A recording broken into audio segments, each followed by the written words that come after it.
단원고 2학년 4반 권오천 군의 형입니다. 권오현 씨 스튜디오로 모셨습니다. 어려운 걸음 해주셨습니다. 고맙습니다. 네, 고맙습니다. 네, 3년의 세월이 흘렀네요. 그동안 어떻게 지내셨어요? 작년, 재작년에 안산에서 팽목항까지 왕복 도보 1000km도 하고 왔었고, 예. 그 전에는 가족협의회 총무로 이제 가족분들께 뭐 정보 전달이라든지 선장선원들의 재판 과정을 기록해서 전달을 드리는 등 가족협의회에서 일을 했었고, 지금은 이제 저도 노래를 하는 사람으로서 당사자인 제가 직접 이제 뭐 곡을 쓰는 법이라든지 이런 부분들을 배워서 직접 제 감정을 제가 노래할 수 있다면 좀 좋지 않을까 싶어서 현재 부산에서 지금 이제 곡을 쓰는 과정 등을 좀 배우고 그렇게 지내고 있습니다. 네네. 지금 그럼 이제 부산에 계시는 거군요. 네네네. 알겠습니다. 자, 동생 오천군하고 몇 살 터울의 형이세요? 제 10살 차이. 10살 차이예요? 네네. 10살 차이다 보니까 사실 동생으로 볼 때도 있기는 한데 가끔은 이제 아들처럼 보일 때도 있긴 하죠. 이제 그러니까 저희 집이 2013년 8월 15일에 아버지가 돌아가셨어요. 참사 8개월 전쯤에 돌아가신 거죠. 그렇네요. 예. 그러니까 그러다 보니까 좀 이제 아들로 보이는 것도 생기고 그렇게 됐는데, 참 되게 막내 같은 경우는 뭐 공부도 공부대로, 뭐 친구들 관계면 친구들 관계대로, 또 집에서도 막내로서도 되게 참 애가 귀엽고 좀 그렇게 집안 분위기도 만들고 애가 참 그렇게 착한 애였어요. 자, 이 세월호가 수면으로 떠오를 때 어떤 생각이 드셨어요? 배가 이제 목포 신항에 도착하고 예. 목포에 다녀오고 했지만 보고도 사실 잘 믿기지가 않는 상태잖아요. 지금 그 배의 상태가 예. 굉장히 많이 찢겨져 있고 그러게요. 뚫려 있고 많이 낡아져 있고 이제 침몰의 원인이 될 수 있는 많은 것들이 분명히 그 안에 있을 텐데 예. 그런 것들을 온전히 가져올 수 있을까? 저게 대체 왜 저렇게 됐을까? 생각들이 되게 많이 들었었죠. 사실은 저희가 이 형님을 지금 이 스튜디오로 특별히 모신 이유도 사실은 이제 거기에 있는데, 그 마지막을 한번 되살필 수 있을 만큼 되살펴봤으면 좋겠다는 그런 소망을 가지고 지금 형님을 스튜디오로 특별히 모셨습니다. 또 거기에는 그럴 만한 이유가 있는데, 앞서 잠깐 말씀해 주셨지만 이제 4.16 가족협의회 총무로 이제 그 활동을 하셨었고, 그러면서 이 현장에서 한 점, 두 점 수거된 학생들의 휴대폰, 이 포렌식 실무 작업을 직접 이렇게 이제 쭉 그 진행을 해 오셨다면서요? 네네. 그때 김인선 교수님이 작업을 주도하셨었고, 예. 제가 이제 그 작업 환경을 만들어 드리고, 휴대폰을 당시 이제 학생의 부모님들께 네. 수령을 해 와서 예. 휴대폰을 맡기고 그 이제 복원이 되면 복원이 완료됐다고 말씀을 드리고 또 복원된 휴대폰을 찾아가시고 그런 과정 속에 계속 참여를 그러니까 했었죠. 이제 해경이 예를 들어서 이제 그 참사 현장에서 그러니까 핸드폰을 수거를 하면 네네. 신호 확인을 해서 이제 그 유족에게 핸드폰을 이제 전달을 하면 네. 이제 형님이 이제 그 총무일을 보았던 이제 가족협의회에서 그 핸드폰을 다시 유족의 이제 동의하에 받아와서 네네. 복원 작업을 했고 예. 이런 작업을 했다라는 거죠. 그렇게 수거돼서 복원됐던 핸드폰이 총 몇 개나 되는 거였어요? 그때 휴대폰뿐만 아니라 네. 그 이제 뭐 디지털 카메라라든지 혹은 네네. 이제 노트북이라든지 네네. 그런 부분들까지 포함해서 약 130여 개가 정도가 됩니다. 130여 개. 그 휴대폰만 본다고 가정했을 때 복원이 된 휴대폰은 48개에서 50여 개 사이가 되고요. 복원이 되지 않은 휴대폰까지 치면 이제 대략 70에서 80개 정도가 된다고 보시면 될 것 아무튼 이제 같아요. 복원에 성공했던 휴대폰은 48개에서 한 50개 정도. 예. 이제 그것을 그러면 포렌식 네네. 작업을 하고 그 결과를 다 취합을 하셨던 거고. 네네네.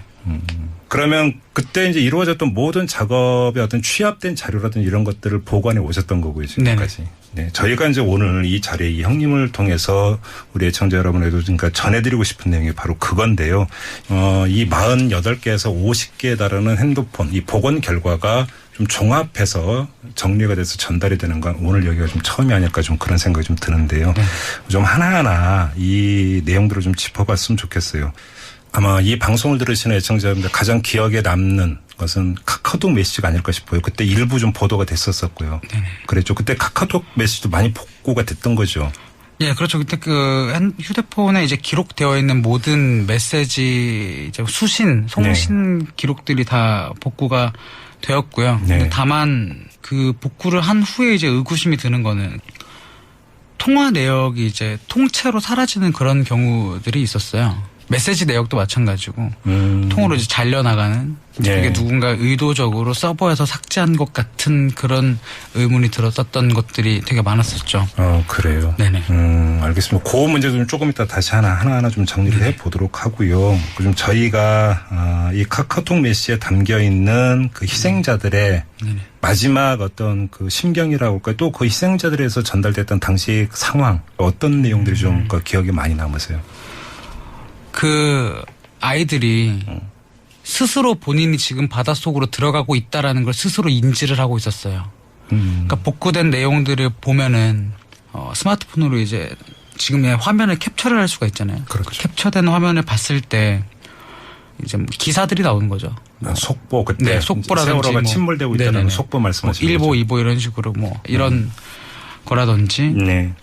그러니까 저희 오천이 같은 경우는 그때 핸드폰이 발견이 안 돼서 근데 오천이 친구한테 보낸 메시지들이 있어요. 근데 그 친구들이 이제 메시지 받은 거를 저한테 캡처해서 보내준 것들을 보면 예. 이제 뭐 9시 30분, 9시 33분 이렇게 지금 움직일 수 없다. 37분에는 또 이런 얘기를 했어요. 오천이가. 지금 침몰 중이라네.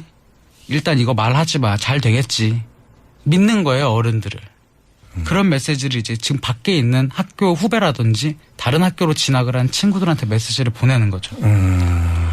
승희라는 친구가 이제 그 여러 부모님한테 이제 메시지를 받아서 답장을 보낸 그런 기록들이 있어요. 보면은 10시 14분까지도 통신을 했어요. 10시 14분까지도. 구명조끼 입었니라고 어머님이 물어봐요. 친구 어머님이. 그러면 네. 근데 상황을 모르니까 너무 무서워요. 수경이 지금 제 옆에 있어요. 이렇게 막 답장 보내고 아빠 걱정하지 마. 구명조끼 메고 있고 난간 잡고 애들 다 뭉쳐 있으니까. 근데 아직도 배 아니야. 지금 복도야. 그게 10시가 넘은 상황이에요. 근데 아버지는 밖에 난간에 있어야 되는 거 아니냐. 안에는 위험하다. 근데 그 학생은 대답을 해요. 더 움직이면 위험하다고 해. 그리고 또 한 명이 움직이면 애들이 동요해서 다 움직인다고. 그런 상황에서 친구들을 걱정해요.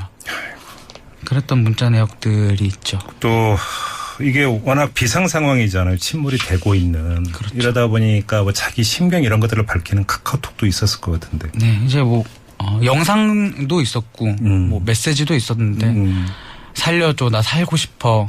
나 지금 여기서 죽으면 안 돼. 엄마 아빠 사랑해.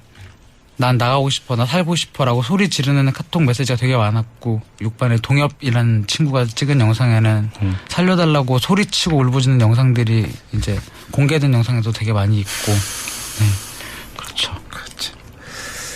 자, 근데 앞서서 복구를 해봤더니 이상하게 무슨 그 송수신 통화 네. 이게 통으로 뭔가 없어진 것도 있다 이런 말씀을 하셨어요. 네네네. 어떻게 그런 일이 있을 수가 있는 거죠? 당시 2014년 5월 달에 네. 해경에서 먼저 핸드폰에 포렌식 작업을 먼저 했다라고 한겨레에서 기사를 냈던 걸 본 적이 있는데 네.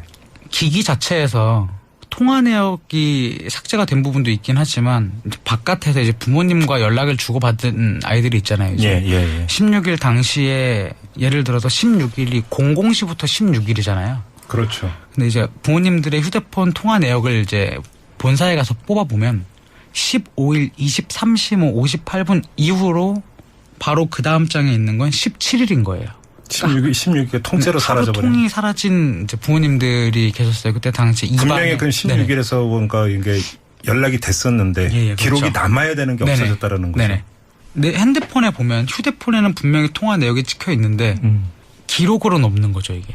근데 핸드폰은 기계 자체는 통화를 계속 하다 보면 올라가면서 삭제가 되잖아요. 위에 기록들이. 그렇죠. 그 당시에는 이제 며칠 지나지 않았으니까 이제 입안의 소정이 어머님 같은 경우도 그 당시 제가 총무로 사무실에 있을 때 오셔서 보여주시더라고요. 여기는 있는데 왜 여기 서류는 나오지 않느냐. 아니 어떻게 그런 일이 있을 수가 있어요. 그럼 누가 일부러 지웠다는 얘기입니까? 그럴 가능성이 가장 높다고 얘기할 수가 있는 거죠. 왜냐하면 통신사의 서버를 직접적으로 건드려야만 삭제할 수 있는 내역들인데 네. 기계 자체야 지금 제 손 안에 있으니까 지울 수가 없다고 가정을 해도 출력을 해서 기록으로 뽑는 걸 삭제한다는 거는 통신사 자체에서 삭제하지 않으면 삭제할 수가 없다고 전달을 받았거든요. 포렌식 과정이 복원을 하고 나면 삭제를 한 기록조차도 남게 돼 있어요. 근데 이제 예. 메시지 같은 경우를 봤을 때 예. 카카오톡 메시지나 문자 메시지 송수신을 봤을 때 몇 분부터 몇 분까지 대략 뭐 5분이면 5분, 10분이면 10분 정도 단위의 메시지가 그냥 통으로 삭제가 된 그렇게 기록으로 남아있어요. 이만큼이 삭제가 됐다. 근데 예. 삭제된 메시지가 무엇이다. 이렇게 남아있는 경우들이 있어요. 그러면 왜 삭제가 됐는지가 궁금한 거죠. 그게 지금 그러면 지금 왜라고 하는 어떤 의문을 제기를 하셨는데 그 의문은 아직까지도 전혀 풀리지 않고 있는 거죠. 그렇죠. 누군가가 얘기를 해주지 않고 예. 뭐 삭제가 왜 되었다라는 거를 사실상 알기 위해서는 뭐 통신사라든지 아니면 뭐 이제 카카오 회사라든지 그런 부분에서 그때 당시의 기록들을 볼 수가 있어야 하는데 네. 사실 카카오톡 회사 같은 경우도 3개월에서 6개월 정도의 기간 동안의 메시지를 보관을 하거든요. 예, 예, 예. 근데 그때 당시에 그런 얘기를 했었어요. 저희가 카카오톡 회사에 우리가 이 전체 메시지를 복원을 하고 싶다. 근데 그때도 딱히 그렇게 응답이 좀 좋지는 않았어요. 아니 잠깐만 이제 카카오톡 말씀하시니까 저는 지금도 기억이 나는 게 그 참사 직후 며칠 뒤 아마 4월 20일인가요? 그때 그 검경 합동수사본부에서 어떤 내용을 밝히냐면 침몰의 원인이라든 이런 것들을 밝히기 위해서 승객과 그 선원에 네네. 카카오톡 내용을 일괄 압수수색 들어갔다. 네. 이런 보도를 제가 본 기억이 있거든요. 그러면 그때는 바로 참사 직후니까 그게 무슨 뭐 서버 용량 그쵸, 때문에 예. 지워지고 이랬을 일은 없고 네네. 당연히 압수수색이 됐을 거 아니에요. 네네. 근데 그러면 그때의 어떤 그 압수수색 결과물을 혹시 그 보신 적이 있으세요? 아니요, 못 봤어요. 학생들의 카카오톡 내역 일부가 이제 발췌본으로 네네. 발췌를 해서 이제 선택적으로 뽑아 가지고 정리를 한 거는 이제 저희도 접한 적이 있었는데 네네. 유족분들도 이 내용에 대해서 그런 원본을 본 적은 전혀 없는 네네. 거네요. 이렇게 보면 지금 풀어야 될 게 참 여러 가지가 아직도 많이 남아있다 이런 이야기가 되는 거잖아요. 결론적으로는. 뭔가 좀 정리되는 느낌이 아니라 이게 왜 이렇지? 라고는 자꾸 의문부호만 계속 이어서 찍히는 이런 상황이라는 거잖아요. 네. 지금까지 전개 상황이. 네네. 풀릴 수 있을까요? 완벽하게 됐으면 좋겠죠. 완벽하게 됐으면 좋겠는데 그게 완벽하게 될 수 있을 거란 믿음이 점점 없어지는 것 같아요. 그래요. 네, 완벽하게 됐으면 좋겠지만 완벽하게 될 수 있다라는 그런 확신이라든지 그런 믿음들 점점 줄어드는 것 같아요. 네. 믿음이 갈수록 희미해지고 있다면 그게 어찌 보면 본질적인 문제인 것 같은데요. 자, 알겠습니다. 자, 오늘 이 권오총 군의 형님 권오현 씨와 함께 이 3년 전 그날의 세월호 선내 장면을 뭐 극히 일부나마 복원을 해봤는데요. 역시 결론은 조금 전에 그 형님께서 말씀해 주신 대로 갈증인 것 같아요. 자, 그렇기 때문에 뭐 조사든 복원이든 이게 필수라는 점을 다시 한번 강조할 수밖에 없습니다. 뭐 특히 이제 해양수산부 같은 경우는 요번에 이제 인양한 그 세월호에서 나온 유류품 이걸 수거해서 유족 등에게 이제 전달할 예정이라고 합니다만 글쎄요, 과연 유류품뿐일까요? 이미 찾은 유류품조차 복원이 제대로 안 되고 또 복원이 됐는데도 오히려 뭔가가 정리가 되는 게 아니라 이상하다라고 하는 느낌이 계속 가는 게 현실 아니겠습니까? 바로 이게 문제인 것 같은데요.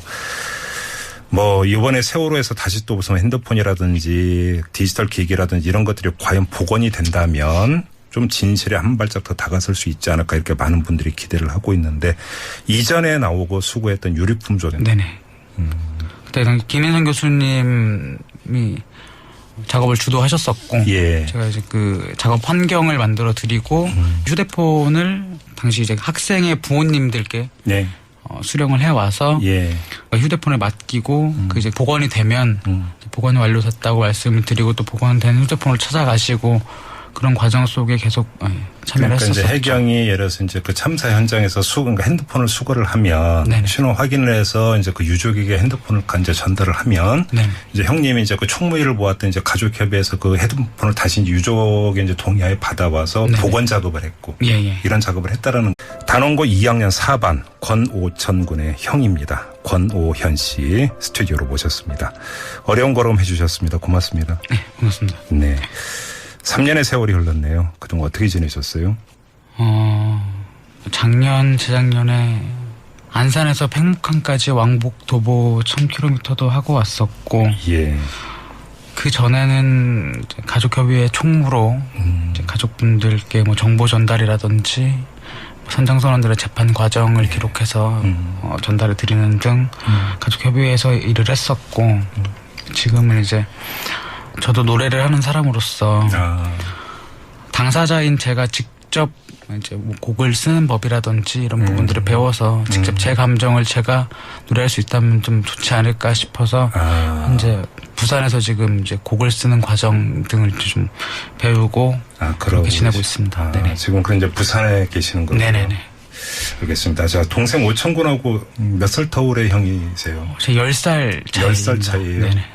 10살 차이다 보니까 사실 동생으로 볼 때도 있기는 한데 가끔은 이제 아들처럼 보일 때도 있긴 하죠. 이제 그러니까 저희 집이 2013년 8월 15일에 아버지가 돌아가셨어요. 참사 8개월 전쯤에 돌아가신 거죠. 그렇네요. 예. 그러니까 그러다 보니까 좀 이제 아들로 보이는 것도 생기고 그렇게 됐는데 참 되게 막내 같은 경우는 뭐 공부도 공부대로 뭐 친구들 관계면 친구들 관계대로 또 집에서도 막내로서도 되게 참 애가 귀엽고 좀 그렇게 집안 분위기도 만들고 애가 참 그렇게 착한 애였어요. 자, 이 세월호가 수면으로 떠오를 때 어떤 생각이 드셨어요? 배가 이제 목포 신항에 도착하고 예. 목포에 다녀오고 했지만 보고도 사실 잘 믿기지가 않는 상태잖아요. 지금 그 배의 상태가 예. 굉장히 많이 찢겨져 있고 그러게요. 뚫려 있고 많이 낡아져 있고 이제 침몰의 원인이 될 수 있는 많은 것들이 분명히 그 안에 있을 텐데 예. 그런 것들을 온전히 가져올 수 있을까? 저게 대체 왜 저렇게 됐을까? 생각들이 되게 많이 들었었죠. 사실은 저희가 이 형님을 지금 이 스튜디오로 특별히 모신 이유도 사실은 이제 거기에 있는데 그 마지막을 한번 되살필 수 있을 만큼요. 되살펴봤으면 좋겠다는 그런 소망을 가지고 지금 형님을 스튜디오로 특별히 모셨습니다. 또 거기에는 그럴 만한 이유가 있는데 앞서 잠깐 좀 말씀해 주셨지만 이제 4.16 가족협의회 총무로 이제 그 활동을 하셨었고 그러면서 이제 현장에서 한 점, 두 점 수거된 학생들의 휴대폰 이 포렌식 실무 작업을 직접 이렇게 이제 쭉 그 진행을 해 오셨다면서요.